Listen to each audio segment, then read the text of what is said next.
What would you do if your family wrote your role without ever asking who you really were? Every year, it was the same performance. Thanksgiving in Barton Creek, Texas, where the candles smell like curated nostalgia and the air hums with unspoken comparisons. The table stretched like a stage, every place setting a mark for a character who knew their lines. Jared, my younger brother, always at the head, where the light hit just right. Mom Elaine playing both hostess and narrator. The rest of the cast extended family clapping on cue, ready to applaud Jared's latest mediocrity as if it were headline news. And me, I was the silent extra. The one with perfect posture and barely used silverware. Present, but not required. I used to tell myself it didn't matter, that being ignored gave me freedom.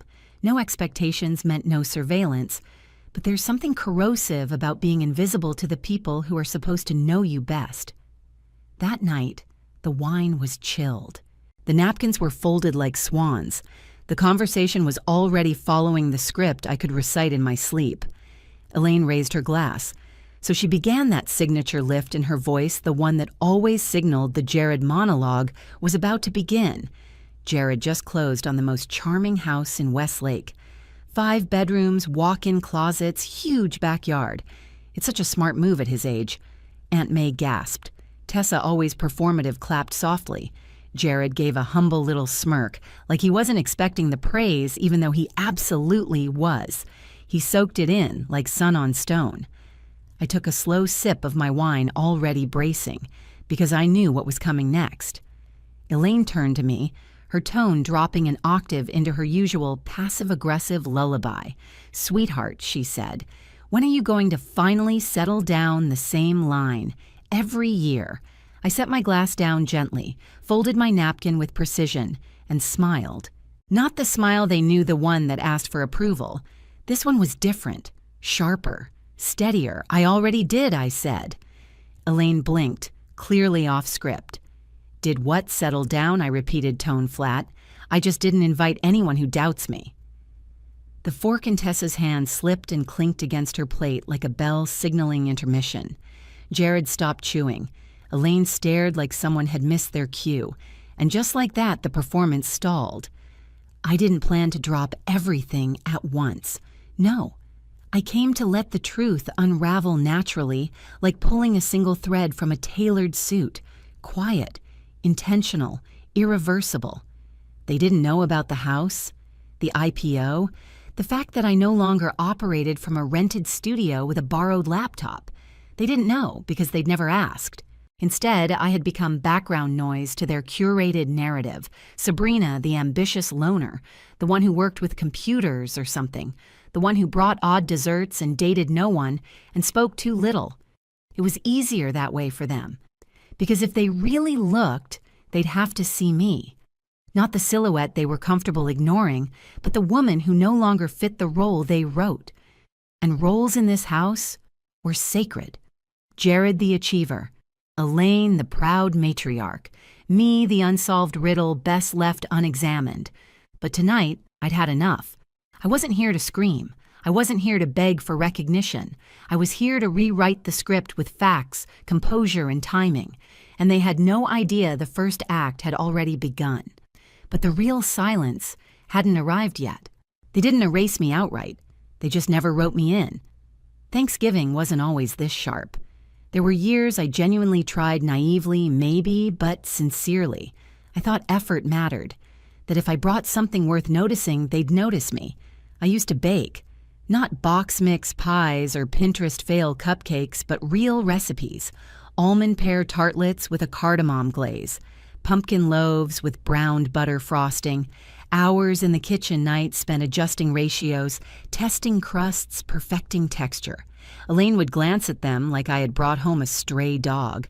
Oh, how creative, she'd say, just before lifting Jared's mass-produced cheesecake out of its Whole Foods container and placing it center stage. Creative. The kind of word that sounds like praise but lands like a dismissal. Over time, I learned not to compete. One year, I brought nothing. No one noticed. Another year, I brought wine and drank it slowly while Jared talked about refinancing a car he couldn't afford. Elaine beamed like he'd cured cancer. There was the time I mentioned a project I was leading, Hale Secure Technologies, a startup designing encrypted infrastructure for mid-sized banks. We had just landed our first pilot deal, and I was buzzing with quiet pride. Elaine tilted her head and said, "That sounds complicated. Jared's office just did an open concept remodel." He picked the rug. The room laughed. And I learned something. They didn't want complexity.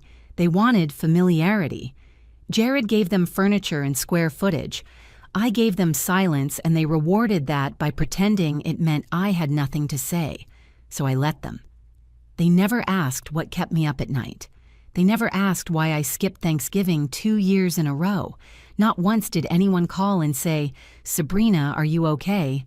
It wasn't that they didn't care. No, that would have been easier. They cared about a version of me they could summarize at Brunchworks too much. Still single, probably fine. I didn't correct them. Not when the company raised $12 million in Series B funding. Not when we hit our first profitable quarter. Not even when we went public. Let them think what they wanted.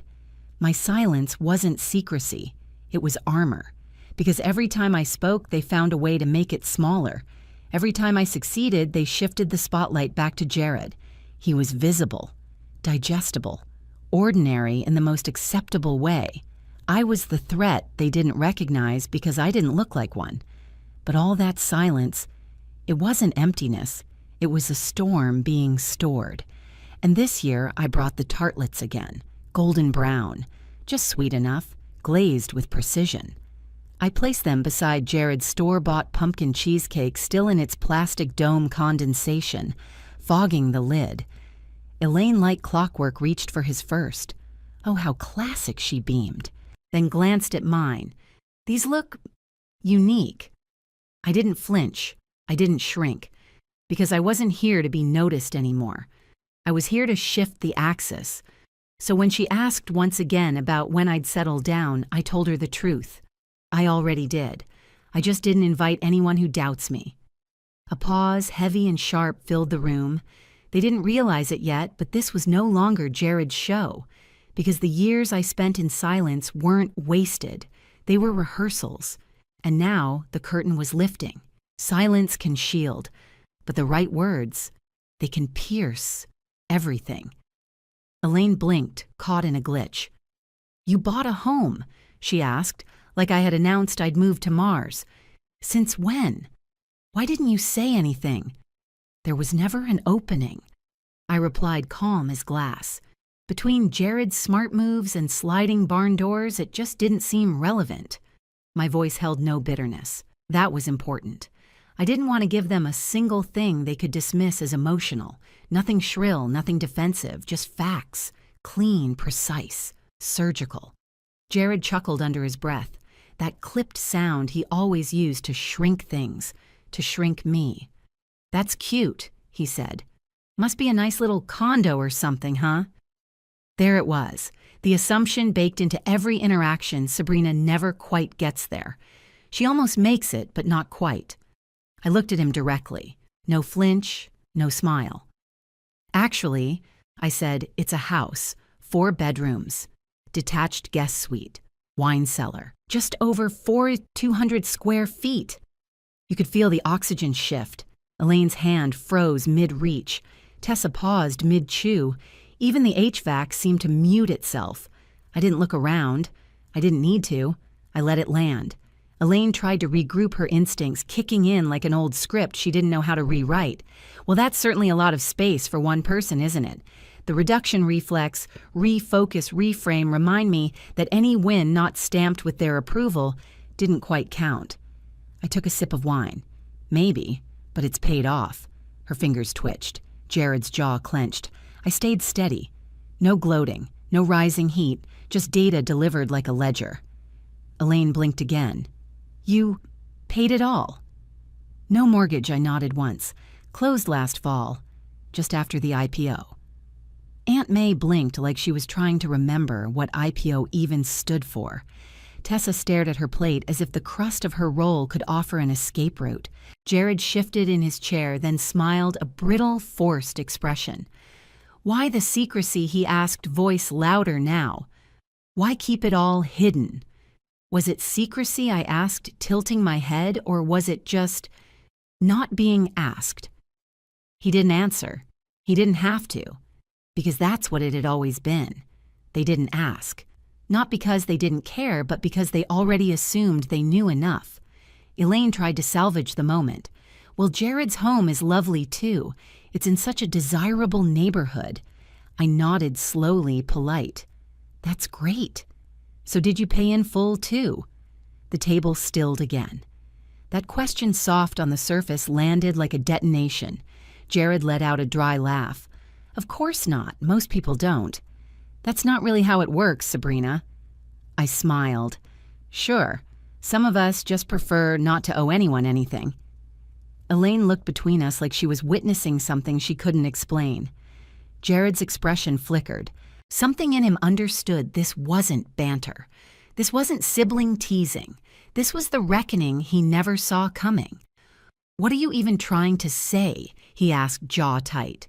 I'm not trying to say anything I said quietly. I'm just answering the questions, like always. He gripped his wine glass harder, the stem disappearing into his fist. Elaine placed her fork down, her voice suddenly small. You're saying you paid for your house entirely? Yes. Tessa whispered it before anyone else could. Wait. That's like what over $2 million, 2.3, I corrected, still gentle. The guest suite added some value, and the room exhaled, finally aware that something irreversible was unfolding. Jared let out a breath he tried to make sound amused. That doesn't prove anything.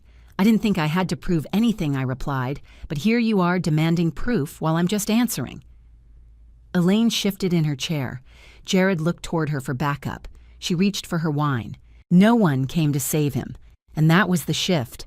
For years, Jared had played the golden boy, not because he'd earned it, but because no one ever asked the right questions. Tonight, I was asking, and I wasn't raising my voice. I was raising the bar. But I wasn't done yet. The illusion still had one more layer to peel. The truth doesn't need volume, just timing. And mine was perfect. Jared leaned in elbows on the table, eyes sharp. At least I didn't hide my life like some secret, he muttered, trying to reclaim ground that was slipping beneath him. I tilted my head. I wasn't hiding.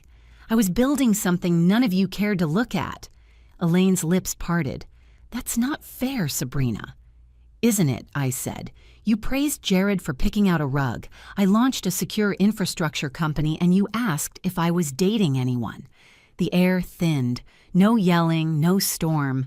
Just a truth so precise it cut clean through the room. Elaine's voice cracked. You've always been so distant. I had to be, I said quietly, to breathe. Jared scoffed. Sounds dramatic. I didn't flinch. Tell me, Jared, how's your mortgage? He blinked thrown. Excuse me, you said it yourself you didn't pay in full. So how much do you owe? Elaine frowned. Sabrina. No, I said evenly. It's a fair question. Since we're comparing homes' equity decisions. Jared's nostrils flared. It's fine, define fine. His jaw clenched. You want numbers? I'm offering mine. Feels fair. He glared at me, but I held steady, calm, unyielding. Elaine shifted. Jared? Okay, he snapped. I owe about $310,000. The number dropped like an anchor. Elaine's inhale was sharp. Aunt May blinked. Tessa slowly set her fork down. I didn't gloat. I didn't even blink. Credit cards, I asked, not unkindly. Jared looked like I'd struck him. That's none of your business. You made it my business when you questioned mine. He was seething, but words failed him. Elaine whispered again, softer. $300,000? I'm refinancing, Jared said quickly, defensive. It's just temporary. Like the time you took out that car loan and told us it was gifted, I asked. Or when you said your company promoted you but never mentioned that you didn't finish your MBA. Shut up, Sabrina. He said it too fast, too loud. And suddenly the golden boy costume didn't fit. I'm not trying to humiliate you, I said calmly, but you don't get to keep writing the script and act shocked when someone edits it. Jared pushed his chair back. I don't need to sit here and be attacked. I nodded once. Funny. That's how I felt for years. He stood rattled, unsure of where to put his anger. He looked at Elaine. Her hands were knotted in her lap. She said nothing. He left. The hallway echoed with the sound of his exit, the kind of silence that doesn't follow a fight, but a realization, a collapse. Elaine sat frozen, her eyes still aimed at the doorway as if he might return and restore the familiar order, as if holding still would summon the version of him she preferred. But he wasn't coming back, not as the person she thought he was. Across the table, Aunt May stared into her wine glass like it might tell her what to say. Tessa avoided my eyes, and I didn't speak, because for once the silence belonged to me, and it was enough. Elaine finally looked up, her voice small, uncertain. "You really bought that house last year?" I nodded. 18 minutes from here. Barton Creek. Her brows furrowed. "That's Jared's zip code." "I know. You never said a word." "What would I have said?" I asked. "That I moved into a neighborhood you once said was too ambitious for someone who works from a laptop." She opened her mouth, then closed it. Let the silence stretch. Let it settle. Let it speak. Because for the first time it had something to say, and the most dangerous thing I ever became was undeniable. The house didn't change anything. The truth did. Elaine looked smaller now, shoulders slightly curled, voice thinning. I don't understand. Why wouldn't you tell us what you were building?" I held her gaze. "Because no one really wanted to know." She flinched. "It wasn't an insult. It was a diagnosis. You asked about the weather, holiday plans, whether I was seeing anyone. But not once did you ask what kept me up at night, what I was building, what mattered." Elaine opened her mouth, searching for a soft landing. There wasn't one. Tessa finally spoke, voice tentative. "You built all that." "From scratch," I nodded. "From a $600 laptop, rented studio in Phoenix, worked nights, ate cheap, wrote every line of back-end code myself until I could afford a team." She blinked. Her expression shifted. Respect, real and raw, began to form. Elaine straightened as if she could still steer the moment. "You think I didn't care?" "I think you cared about the version of me you could understand," I said. "The one who didn't make you question what you celebrated in Jared. The one who was easy to talk about at book club." Her face folded just slightly. Not in anger, in realization. "And I don't blame you for not understanding," I added. "But I do blame you for not trying." The silence after that felt heavier than anything Jared had left behind. Elaine's voice was threadbare now. "I thought I was encouraging you. I thought Jared needed more attention." I gave her a long look. He got more than attention. He got belief. That was it. That was the difference. Jared was praised for the attempt. I was ignored for the achievement. Elaine didn't deny it. She just stared not at me, but past me, into the years she couldn't rewrite. I stood up. No drama, no announcement. Just the sound of my chair sliding back and my coat gliding over my shoulders. Elaine didn't stop me. She didn't ask me to stay, and maybe that said more than anything she could have. As I walked past Jared's now vacant chair, I paused for a breath. Funny, it looked smaller now. Like the illusion of who he was had finally collapsed under the weight of who I had always been. I turned back, eyes locked on hers, one last time. "You want to know about my life," I said. "Next time, try actually listening." And then I walked out. No applause, no dramatic music, just quiet footsteps over polished hardwood floors and the gentle click of the front door closing behind me. The air outside bit with winter chill, sharp, honest, clean, and I welcomed it, not because it comforted me, but because it didn't lie. I didn't go straight home. I drove windows down city lights, bleeding into the darkness, until the streets blurred and the noise faded. Eventually, I pulled off near the overlook on Barton Skyway. Below, Austin shimmered in silence, a quiet constellation of everything I'd built. No one clapped. No one congratulated me. But for the first time, that didn't feel like absence. It felt like autonomy. And sometimes, silence isn't the lack of noise. It's the presence of power. The most powerful exits are the quiet ones, the ones that don't need doors slammed or voices raised, just truths left standing.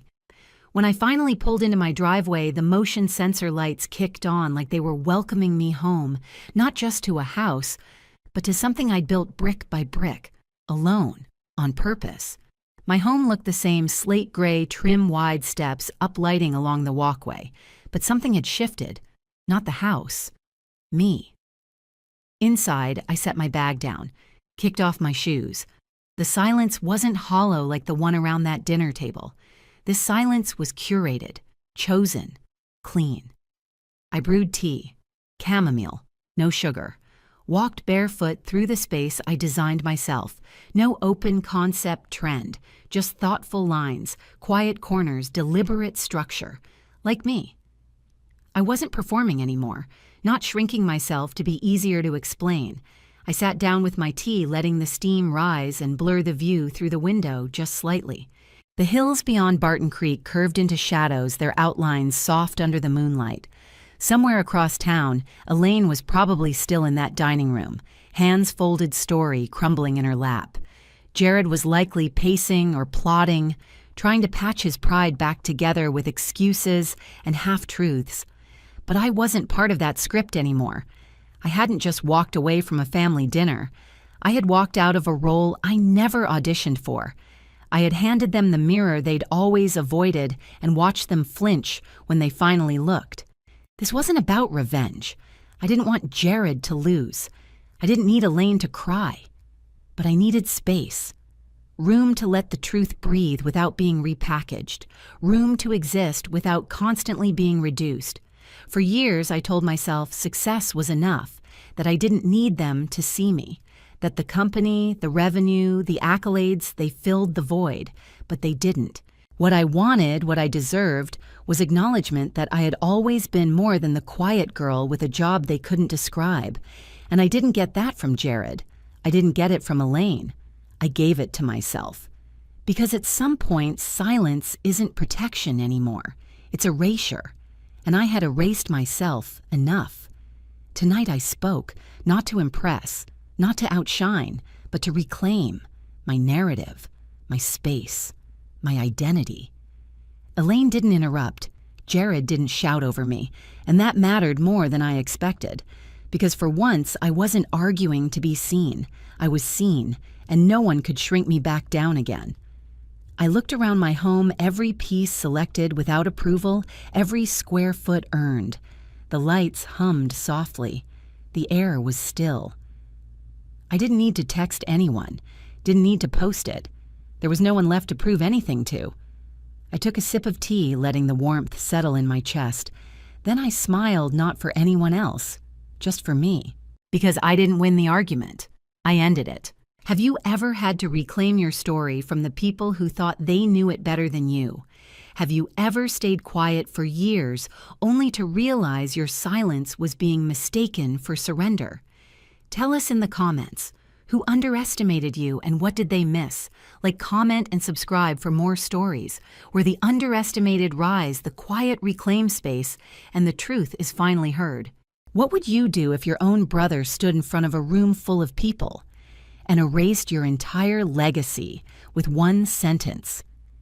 He said it like he was announcing a lunch special, casual, confident, and completely devastating. From now on, this place is mine. And frankly, this business needs real leadership, not emotional women trying to play boss. Mason's voice sliced through the morning staff meeting like a knife through a ripe tomato. He puffed out his chest, eyes gleaming with smug satisfaction.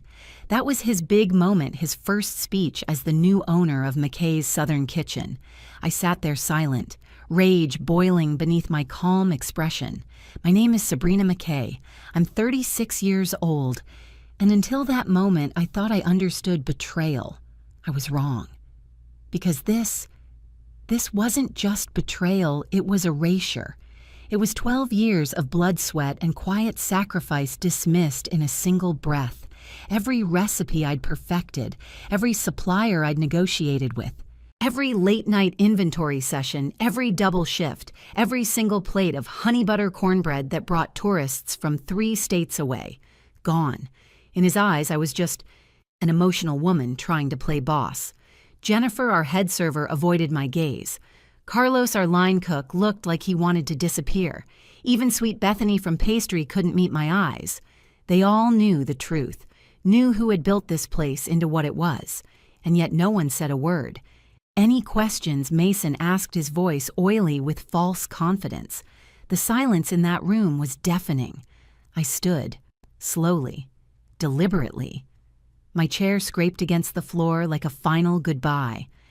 "Congratulations on your promotion," I said evenly, staring straight into his smug little grin.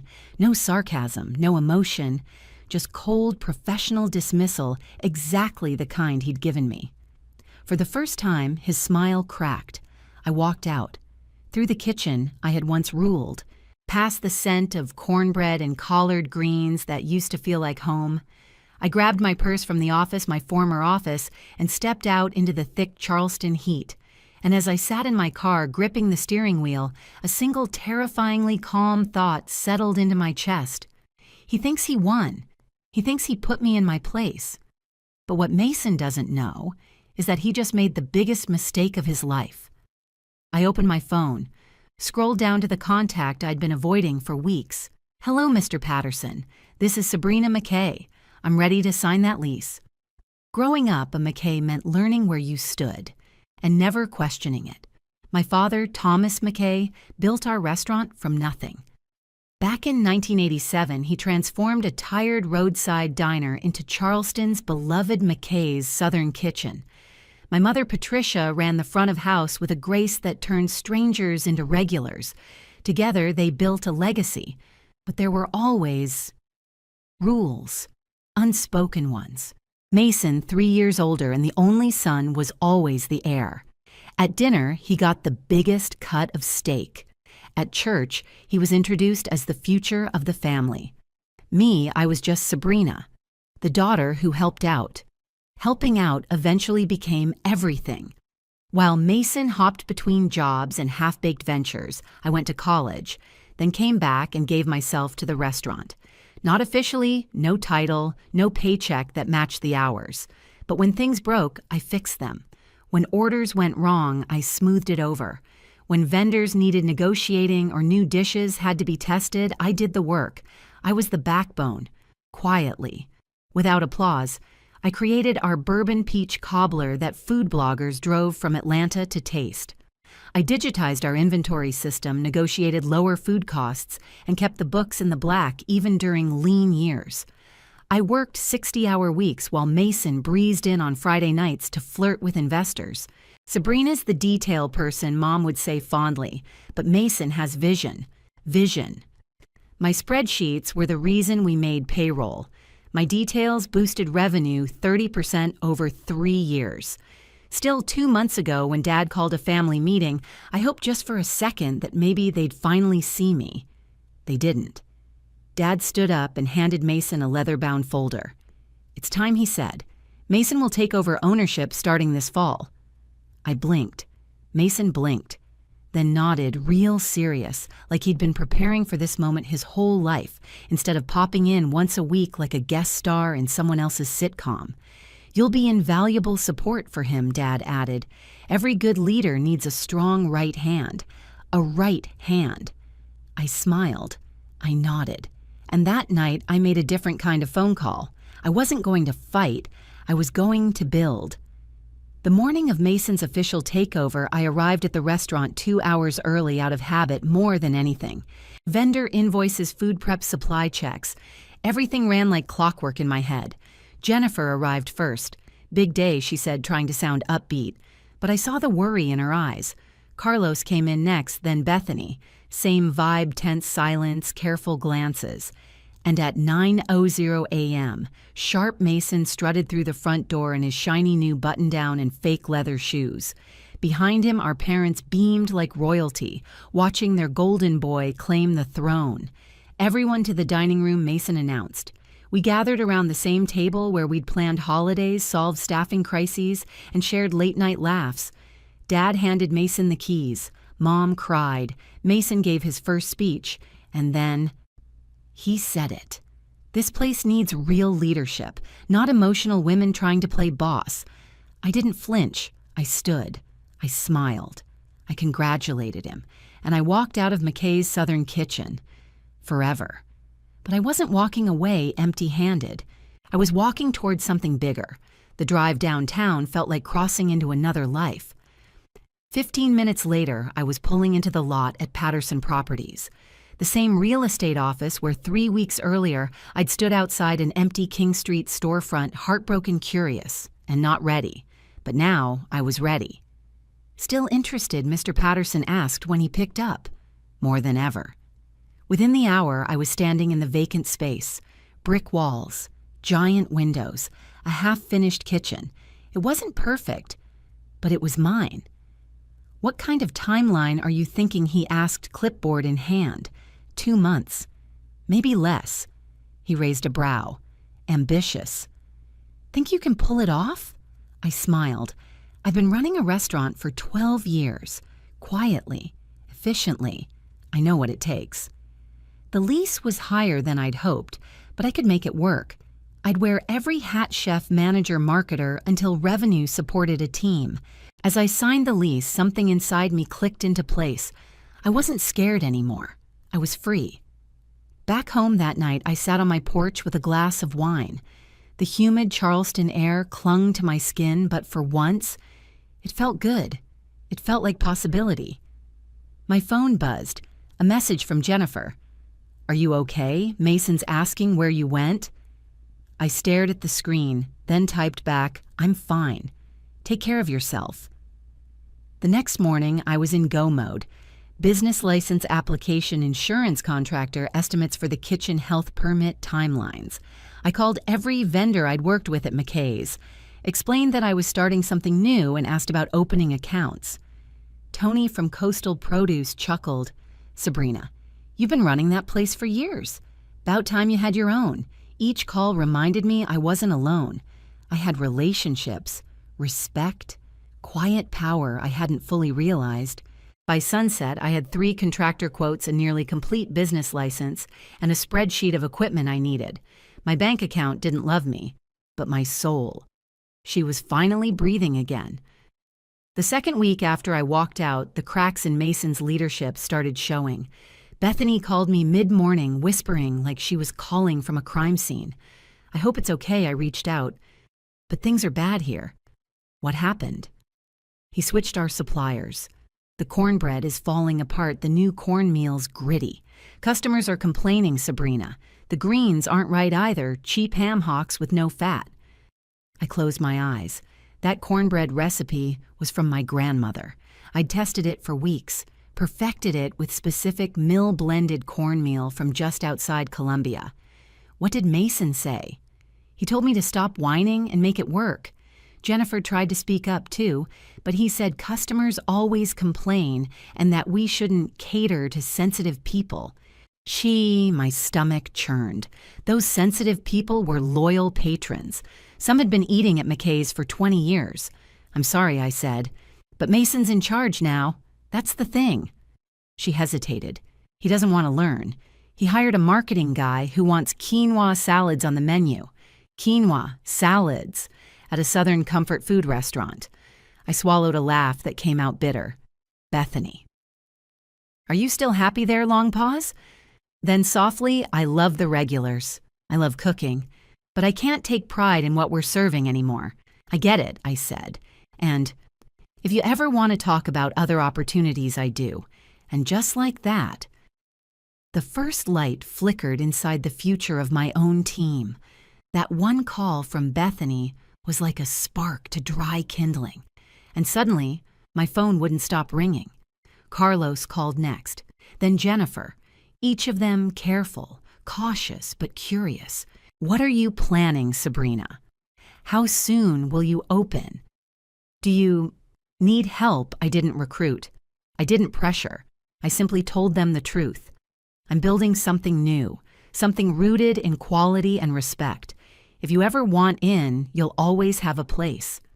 And one by one, they began to align with me, not out of loyalty to the McKay name, but out of belief in what I represented. Leadership. Real leadership. 3 weeks in, I got a phone call that made me freeze mid-step. Unknown number, Charleston area code, Miss McKay. This is Dr. Patricia Ricks with the Charleston Food Network Association. I blinked. That name carried weight. CFNA was the gatekeeper of Charleston's culinary reputation. Prestigious, exclusive. I hope I'm not interrupting.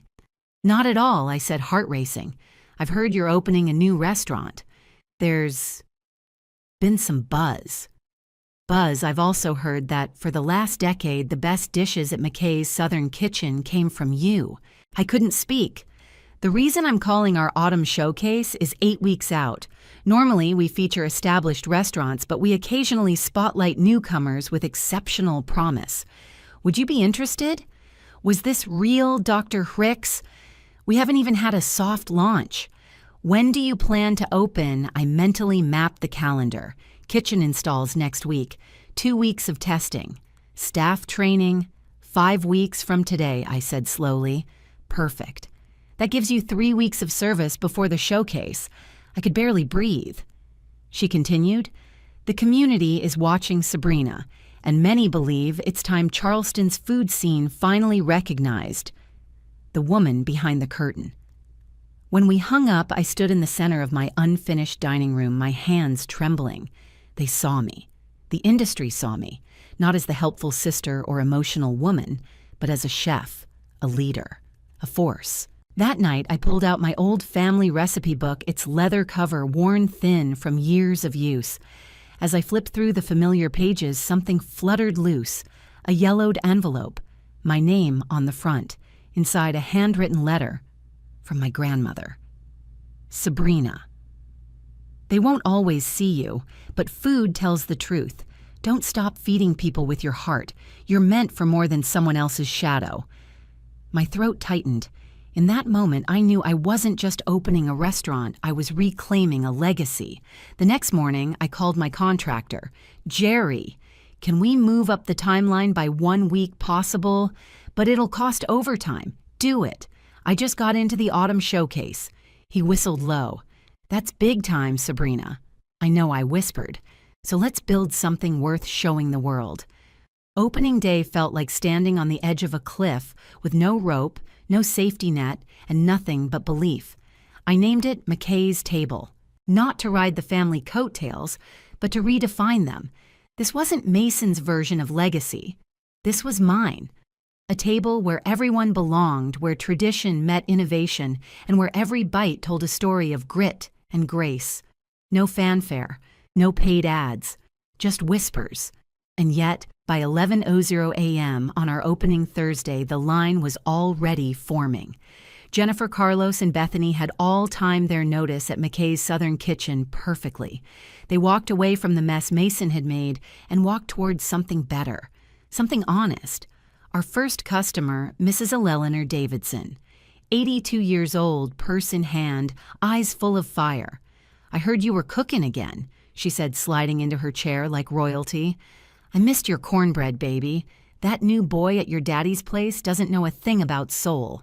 I served her our signature pan-fried chicken with bourbon glaze collards, slow-cooked with real ham hock, and that cornbread golden soft kissed with herb butter and honey. She took one bite and her face lit up. This is it, she whispered. This is what I've been missing. By Friday, we had a wait list. By Tuesday, Mrs. Davidson had brought 3 friends. People came in quietly curious, then left wide-eyed speechless. Jennifer leaned over during the Friday rush.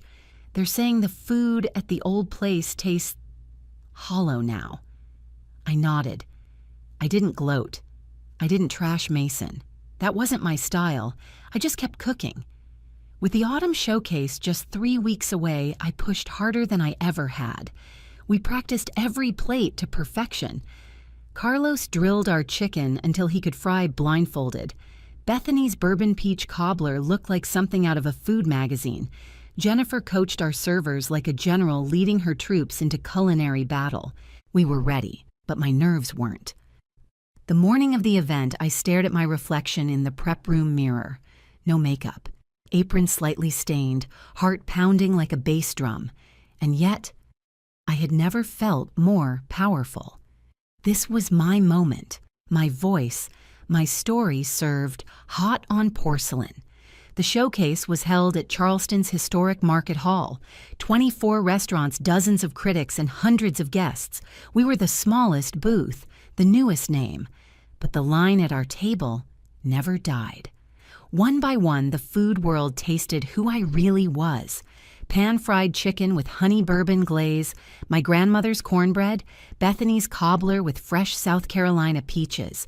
Every dish whispered, "This is the woman you overlooked." Dr. Ricks found me near the end sipping sweet tea, watching the crowd.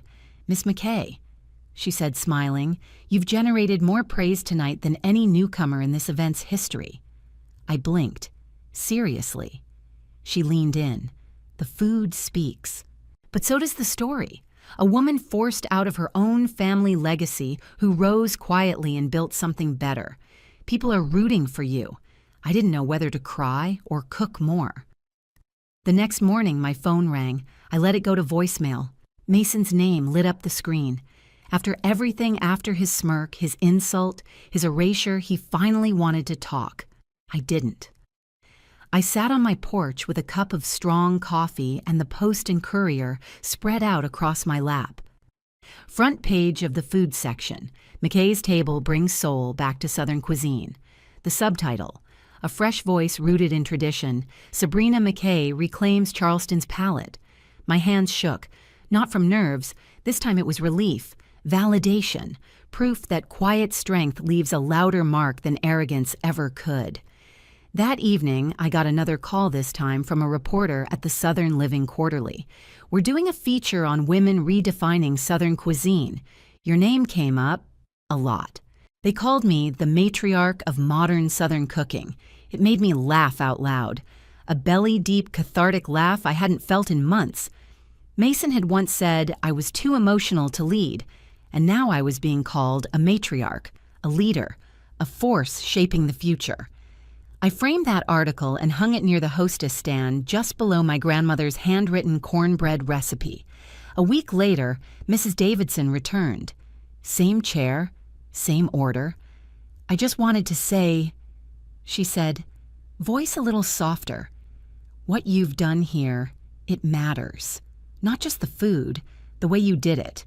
You walked away with your head high. That takes grit." I didn't have words. Just a smile and a fresh glass of sweet tea. The months that followed were a blur of fully booked weekends, glowing reviews, and deep, steady pride. I wasn't chasing legacy anymore. I was the legacy. And Mason Well word on the street was McKay's Southern Kitchen had gone through 3 pastry chefs and a branding overhaul that flopped on Instagram. Food bloggers said it felt soulless. Tourists left unimpressed. Some say Dad tried to help. Others say Mason refused advice. I didn't care. Because the truth was, I wasn't competing anymore. I had already won. So here's what I'll leave you with. They can call you emotional. They can overlook your work. They can hand the keys to someone less deserving. But what they can't do is erase your brilliance. Because when you build something with heart, with vision, with truth, it lasts. And when the world finally sees you, they never forget. Have you ever been underestimated by someone who was supposed to believe in you? Share your story in the comments. And if this one hit home, don't forget to like, subscribe, and pull up a seat at the next table. There's always room for one more. What would you do if your own sister introduced you as just a distant cousin at her own engagement party? "Hi, I'm Noel. I'm 33. And on the night that should have been a celebration of love and family, I stood in the corner of a luxury ballroom in San Francisco, sipping a half-warm flute of champagne, while my half-sister Serena pretended I barely existed. It wasn't the first time she'd done it, but it was the first time it made me smile. The venue was stunning floor-to-ceiling windows framing the Bay Bridge Jazz Quartet, playing something light and expensive servers, floating by with gold-rimmed trays. Everyone was dressed like they belonged in a designer catalog, except me, apparently. I wore a tailored black jumpsuit, clean, sharp, and quiet. No statement necklace, no sequins, just subtle confidence. Serena, of course, was in full bridal preview mode. white cocktail dress pearls, and that performative laugh she used when people she considered important were nearby. She floated from group to group champagne in one hand, her other resting possessively on Troy's arm, the fiancé, with more ambition than sincerity. I hadn't even planned to come, but the embossed invitation arrived weeks ago, handwritten in a careful script. Not Serena's. Probably their mother's doing. Family Matters, it read. I almost tossed it. But part of me, maybe the curious masochistic part, wanted to see it through, to see her, to see if anything had changed. Spoiler, it hadn't. When I arrived, no one met me at the entrance. No hug. No, we're so glad you made it. Just a puzzled glance from the coat check girl and a server who asked if I was part of the catering team. I found my own way inside, and it didn't take long for Serena to spot me. She turned, blinked like she wasn't sure who I was for a second, then plastered on a smile so tight I could hear it strain. "Oh, you made it," she said, looping an arm around Troy. "Everyone, this is my cousin Noel from out west." Out west. We grew up in the same house until I was 16. I helped her with her math homework, taught her how to fake being sick to skip school. I was there when her guinea pig died. I bandaged her knee when she fell off her first bike. But sure, cousin. Troy gave me a polite, bored nod. "Nice to meet you," he said, already turning his attention to someone more relevant. I just smiled and said nothing. I wasn't here to correct them. I didn't need to. Because just 20 minutes later, a man with silver hair, a presence like gravity, and a voice that carried even in a crowded room, turned to Serena and said, "Wait, Whitaker." It was Harold Ashcraftoft, Troy's father, billionaire investor, chair of Ashcraftoft Capital, and the reason this whole event was more political than romantic. He stepped closer, eyebrows narrowing, as in Whitaker Holdings. Serena blinked, confused. "Oh, no, I mean that's her last name, but no relation. She's just a cousin." He didn't take his eyes off me. From where I held his gaze, New York, Manhattan. He paused. Then something shifted behind his eyes. I watched the dots connect quietly, precisely. You could almost hear the click. "Interesting," he said slowly, then walked away. Serena turned to me, flustered. "What was that about?" I sipped my champagne. No idea. But I knew. Oh, I knew exactly what was happening. Because what Serena and Troy didn't realize, what they'd never bothered to ask, was that Noel Whitaker wasn't just some obscure relative floating in from the coast. I was the founder and managing partner of Whitaker Holdings. And as of next Monday, we were finalizing a private acquisition of one of Ashcraftoft Capital's core subsidiaries, the very one Troy had been trying to use as leverage to impress Harold. But I wasn't going to bring that up, not yet. Let them circle. Let them wonder. Because the real shock was still to come. Most people assume family betrayal happens in a single moment, a loud fight, a cruel comment, a door slammed shut. But for me, it was a slow burn, a quiet fading, like being erased 1 inch at a time. Growing up, Serena was always the star. She was delicate, where I was, serious, charming, where I was skeptical. Our mother, Elaine, used to say Serena had natural warmth, as if I were something cold that needed to be thawed out. We lived in Palo Alto back then, in a 3-bedroom home with olive trees in the front yard and ivy creeping up the side. Elaine decorated every room like it was on the cover of a home magazine, chintz sofas, antique mirrors matching curtains. There were always rules about appearances. Keep your voice soft, sit up straight. Never let outsiders know there was tension. Serena knew how to perform. She danced ballet at 6-1 local pageants by 8 and had her own Instagram sponsorship by 15. I, on the other hand, preferred silence and spreadsheets. I started investing mock money in stocks by 11. I memorized compound interest tables like bedtime stories. When I got a perfect score on my SATs, Elaine said, "That's great, dear," and then turned to Serena and gushed over her newest recital photos. I didn't blame Serena for the favoritism, not then anyway. She just learned early that love came with an audience.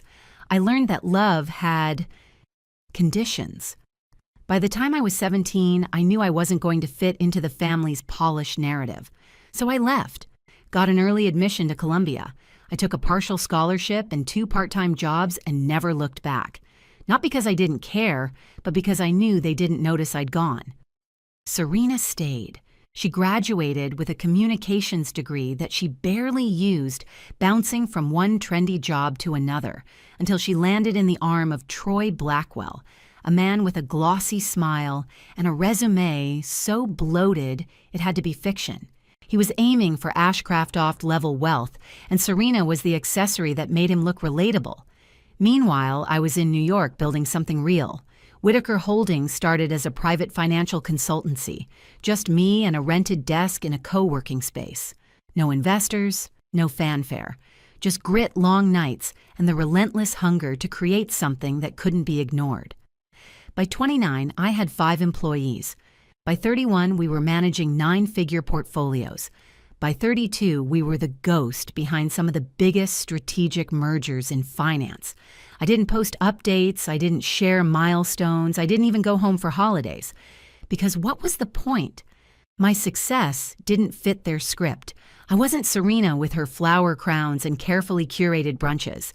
I wasn't a story they could brag about over rosé, but I watched them from a distance. Serena's engagement made local headlines not because of who she was, but because of who Troy's father was. Harold Ashcraft rarely appeared in public, but when he did, people paid attention. So when that invitation came, I knew the timing was no coincidence.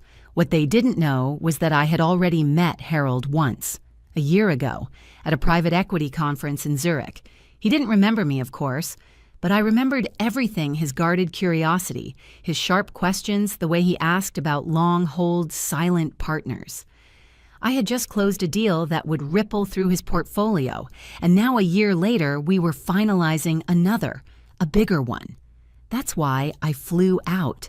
Not for Serena, not for family, for the poetry of it all, to stand in that room invisible by choice, to watch the puzzle pieces drop without lifting a finger. And as Harold glanced across the ballroom that night, eyes narrowing, expression unreadable, I knew he was finally putting it together. My name didn't ring bells at home, but in his world, it was an alarm, and it was only just starting to go off. The thing about power is, the real kind doesn't announce itself. It waits, it listens, and then at just the right moment it makes you rethink everything you thought you knew. After Harold Ashcraft walked away from Serena's awkward dismissal of me, I noticed something shift. The room didn't feel different, still buzzing with soft laughter and expensive perfume, but Harold's orbit had changed. He no longer lingered beside Troy. His eyes followed me when he thought I wasn't looking. I didn't mind. I welcomed it. I excused myself from the clinking flutes and forced small talk and slipped into a quieter corner of the venue near the balcony. The breeze off the bay was sharp, bracing. I leaned into it like an old friend. That's when he approached, Noel Whitaker. Harold said, his voice smooth but pointed, "Manhattan, yes." I nodded slowly, offering nothing more. "I've been hearing that name a lot lately," he continued, stepping beside me. Whitaker Holdings. Some say they're the silent architects behind 3 of the most strategic mergers in the last 18 months. His tone wasn't accusatory, just intrigued. I sipped my drink. I wouldn't know. I don't read my own headlines. He let out a small chuckle, the kind that says, "You're confirming everything without confirming anything. I didn't realize you were Serena's cousin," he said with a raised brow. I smiled just enough to be polite. You'd be surprised what people in that room don't realize. A pause hung between us.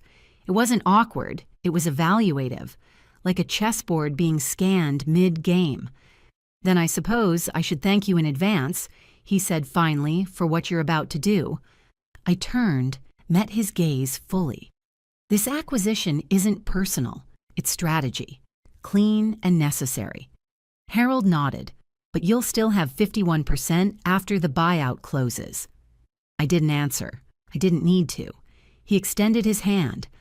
When you're ready to formalize it, let's talk directly." I shook it once, firm, neutral, unflinching. Then he walked away. The silence that followed was louder than any toast or announcement in that ballroom. Inside, Serena was circling the crowd, trying to track down Harold. Troy looked uncomfortable, his smile tighter now, his gestures overcompensating. Something had unsettled the plan, and neither of them knew what. I watched from a distance as Serena finally caught up to her future father-in-law. She whispered something to him.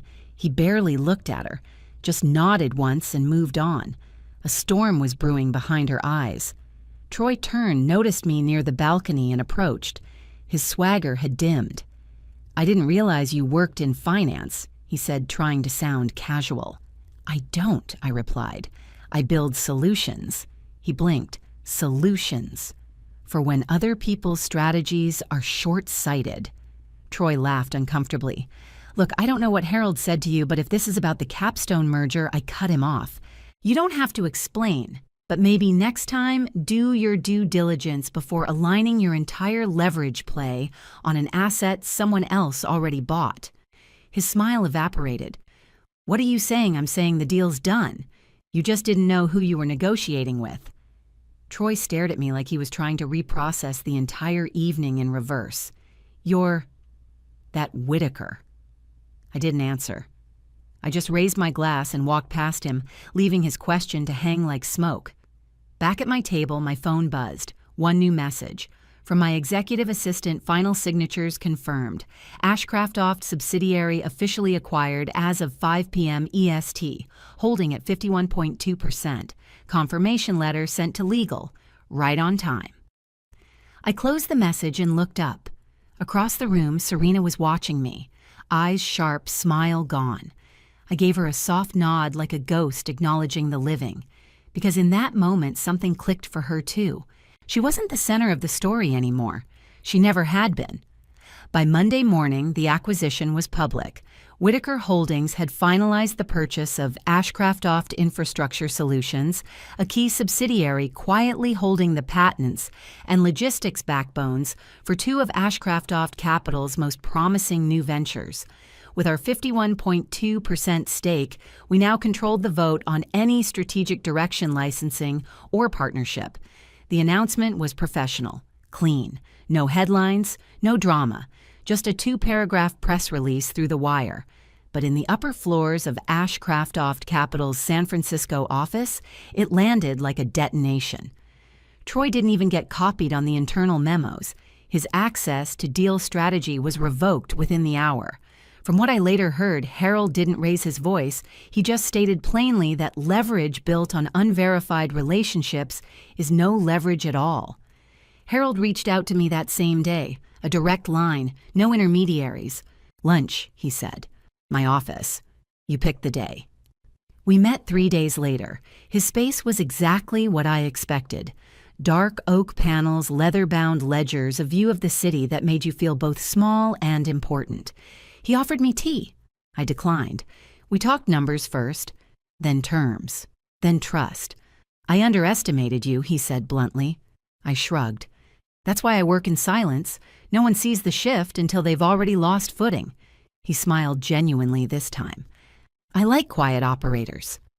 We closed the meeting with a firm handshake and a shared understanding Troy was out. Serena would not be elevated through proximity. This was business now. Real business. The next week, I received a call from Serena. I almost didn't answer, but curiosity got the better of me. "Noel," she said, voice smooth but strained, "I just wanted to clarify something. Did you know about all this when you came to the party?" I paused. I knew enough. "So you showed up just to—" What gloat I let the silence stretch. "I came because I was invited. I stayed because I was underestimated." She didn't respond right away. Then she asked, barely above a whisper, "Why didn't you ever tell me what you were building?" "Because you never asked. Because you never listened. Because you only ever saw me as the spare." But I didn't say any of that. Instead, I said, "Because what I build isn't for show." Click. She hung up. No tears, no theatrics. Just an abrupt end, like she finally understood there were things she couldn't manipulate even with charm and blood ties. Our mother, Elaine, followed up 3 days later. An email, short, formal. I hope you understand that this has been difficult for Serena. She was blindsided. No mention of me. No congratulations. Not even a question. Just a subtle scolding cloaked in concern. I archived it without replying. Because here's the truth. They weren't upset that I had succeeded. They were upset that I succeeded without them, without their approval, without their applause, without needing their stage. And now that I had a controlling interest in the very infrastructure Troy's career was supposed to ride on, they couldn't spin it. They couldn't soften it. The narrative had already changed, and I wasn't interested in rewriting it for them. If I had been someone else, someone younger, angrier, or maybe just more wounded, I might have used my new power to embarrass them. I could have leaked it to the press, turned the acquisition into a headline, given interviews with just enough passive-aggressive flair to make Serena and Troy squirm. But I wasn't interested in revenge. I wanted legacy, real legacy. 2 months after the acquisition, I filed paperwork in Manhattan for a new nonprofit foundation. The name came easily, almost instinctively, the Odd Cousin Foundation. It made me laugh the first time I typed it. It sounded like an inside joke between me and the girl I used to be, the teenager who got cropped out of family photos and talked over at the dinner table. The foundation's mission was simple: provide grants, mentorship, and financial literacy training for young women from respectable families who were told to be polite, not powerful. Girls like me. Girls no one expected much from. The first donation was anonymous $2 million from Whitaker Holdings, but I knew it would trace back eventually, and when it did, Serena called again. This time her voice was different. It was softer, almost shaky. I saw the foundation website, she said. Is that a joke? About me, I didn't answer directly. I just thought it was time to give other girls what I never had. She paused. You really think you had nothing? I think I said carefully that I learned early on that love in our family came with conditions, and I stopped meeting them. There was silence on the line. Then unexpectedly, I didn't mean to erase you, but you did. Another silence. Do you ever think about starting over? She asked. I let the question linger. Then I said, starting over requires both people to show up. And once again, she didn't. She never followed up, never donated, never attended the launch gala even though the invitation bore her name.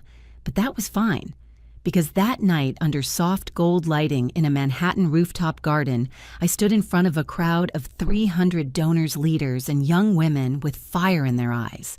And I told them this: you've been told to stay quiet, told that your power makes others uncomfortable, that success is only admirable if it comes with humility, with softness, with silence.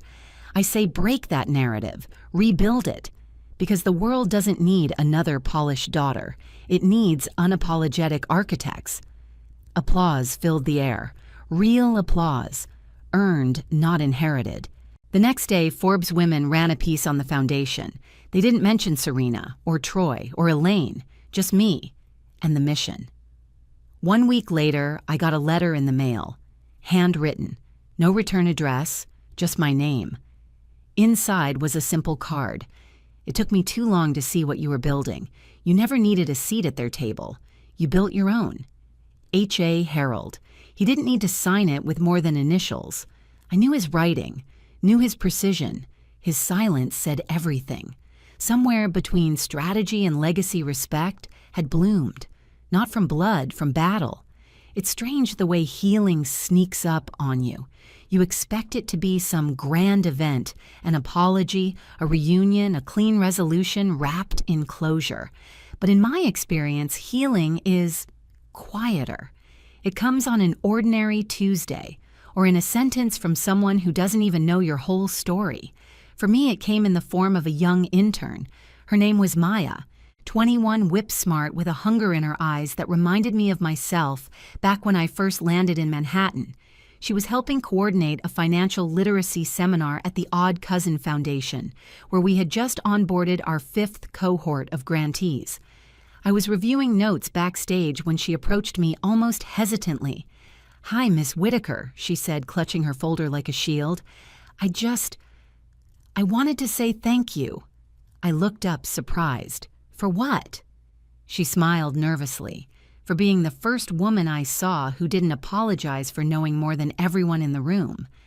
I blinked. "That might sound weird," she added quickly, "but I grew up in a house where I was always told I was too much, too opinionated, too ambitious. I didn't even know women like you existed until I read about the foundation."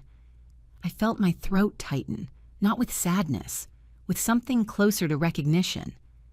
I reached out, placed a hand gently on her folder. "Don't let anyone shrink you to fit their comfort zone." She nodded, eyes wide, and just like that, healing. Not from Serena, not from Elaine, but from a stranger who had never tried to erase me in the first place. That night, I walked home from the foundation office instead of taking a car. The city buzzed around me, neon lights reflecting off wet pavement voices and footsteps blending into that familiar New York hum. I passed a bakery that reminded me of one Serena and I used to visit during summers in San Diego. She always picked lemon bars. I preferred biscotti. We'd sit on the curb and eat in silence, sharing something simple before the performance of being family resumed. I paused at the corner, and for the first time in a long time, I didn't feel angry. I felt free. Serena hadn't called again. Neither had Elaine. Troy had faded into corporate obscurity last I heard. None of them were part of my world anymore, and for once I didn't need them to be, because the applause I used to chase had finally come. From boardrooms that once dismissed me, from girls who thought power came with permission, from myself. I still wear the same silver watch I bought when Whitaker Holdings hit its first 10 million year. It's not flashy, not branded, just a simple, timeless piece. Engraved on the back are 3 words, "Not theirs, mine." It reminds me every day. My worth was never defined by the invitations I didn't get or the names I was called or not called.